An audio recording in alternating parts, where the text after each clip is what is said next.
Welcome to the virtual field trip to the apple farm. Schooley Orchards is the name of the orchard that we're visiting today. In 1906, James Andrew Schooley bought this property and planted some apple trees. Much different apple trees than the apple trees that you see right now. Maybe you've seen some of the older variety of apple trees. They're really big trees and they've got really tiny little apples, and sometimes they're good apples to eat and sometimes they're not very good apples to eat. They would have been pie apples if they were like small and kind of gross. They were hard to grow, harder to pick, but a fun tree to climb if you were a kid. Nowadays, we've got much smaller trees. So in the late 30s, my grandfather, Douglas Schooley, bought the farm from his dad and started growing apples in a different way. And then in the late 70s, my dad, Harold Schooley, bought the farm from my grandfather and started growing the apples in a much, much different way. Now, the apple orchard that we've got here is a fairly big orchard with a lot of different varieties of apples. Apples that you can eat, apples that you can cook with, and apples that we sell both here in Canada and overseas as well. Now it's 2020 and the question is, who's going to be running the farm next? Springtime is when our trees come to life, and in early May, apple blossoms like the ones you see come out in full bloom. They only last a week or two, and the orchard in full bloom is beautiful. Then our bees come and cross-pollinate the trees by visiting all the flowers. Without these hard-working bees, we wouldn't have any fruit. It smells like honey. Here's a set of beehives, just like the kind you'll find in the orchards. At our orchard, we bring the hives in from a beekeeper in early spring, and the beekeeper picks them up before the summer.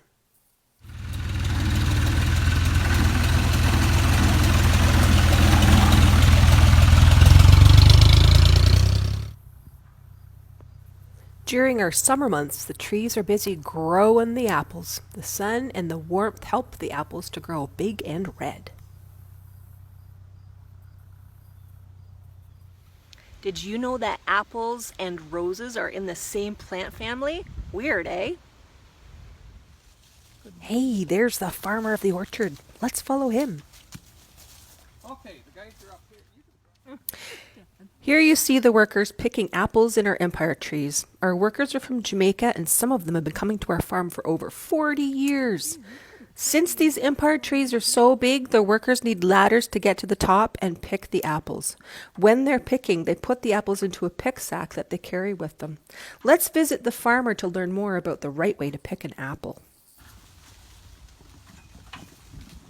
When we pick apples, we turn them upside down, like that. And that leaves the stem on. Upside down. Upside down. We want the stems on them. And here's one, if you pull them off, there'll be no stem on it, and that'll start to decay in there before this does. So we try and pick, can't do it perfectly, but we try and pick them with the stems on. To do that, you just turn them upside down.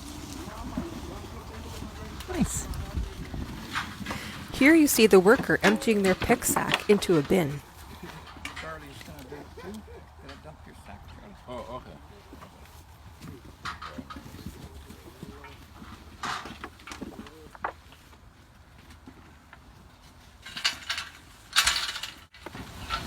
We take the leaves off because the grater, which is a camera, will see that as a spot on the apple and throw the apple out. So we take the leaves off.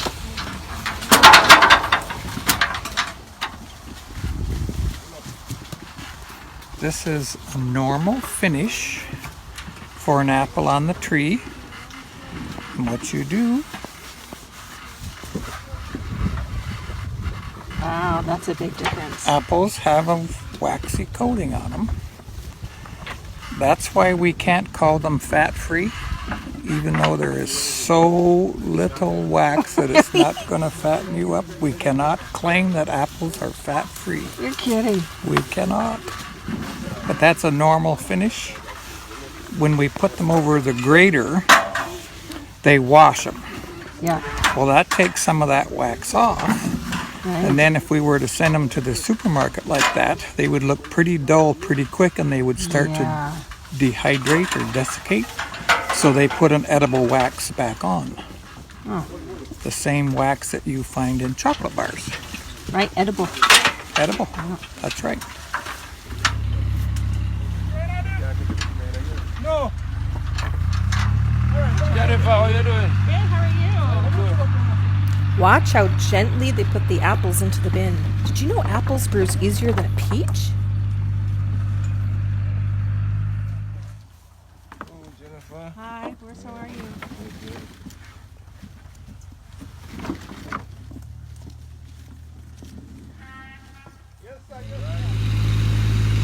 When the bins are full, the tractors pick them up and get them out of the way.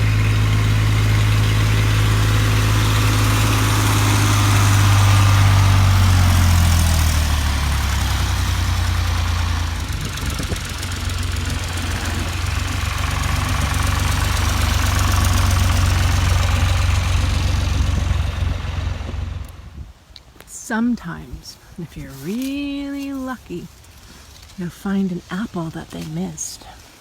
And if you take it and you have a bite like this,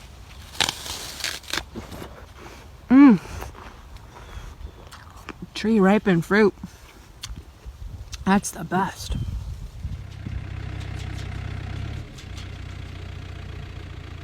Here's the bin loader. The farmer drives a bin loader on the front of his tractor, and it can carry 5 bins at a time. Let's watch how he starts to load them on.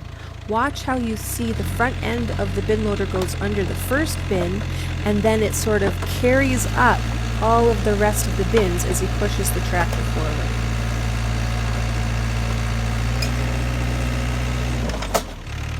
That's some heavy lifting.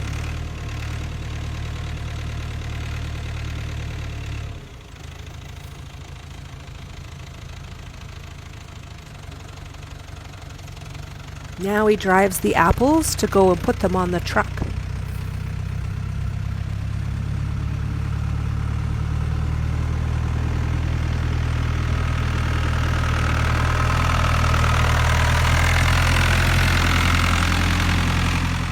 So I'm standing in the Empire trees right now, and these are like super old trees, and there behind me you can see the road that goes all the way to the back of the orchard. These trees have been around for, I would say, almost as long as I have. That's a long time to have some trees. They had a bumper to bumper crop this year, and as you can see, they are now empty because we've picked them all. But not all of the apples on the trees go into the bins and then to the grocery store. Sometimes quite a few apples make it to the ground. Can you see that? Look at all of those apples on the ground that you see. And we call those, you guessed it, grounders. Pretty simple, isn't it? Now, grounders are picked up and they're also used, but not when they go to your table to be eaten. They're used for juice. So they're picked up and they're shipped to the juice companies so that you can drink the apple juice from the apples. All the bins of apples are brought down to the area called the bin pile, and here the farmer loads the bins onto the truck.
farmer is all done loading and the apples are headed to the apple place where they're graded, cleaned and packaged and sent to the stores around the world.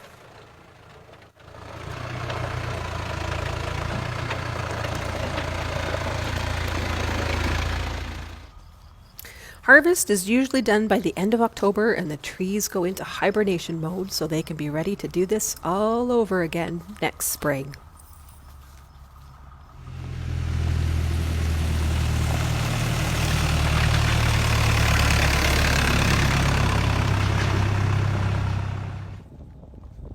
And that's the end of our virtual field trip. Thanks everyone for visiting us here on the farm. Have a great day and don't forget to pick up some Ontario apples to eat.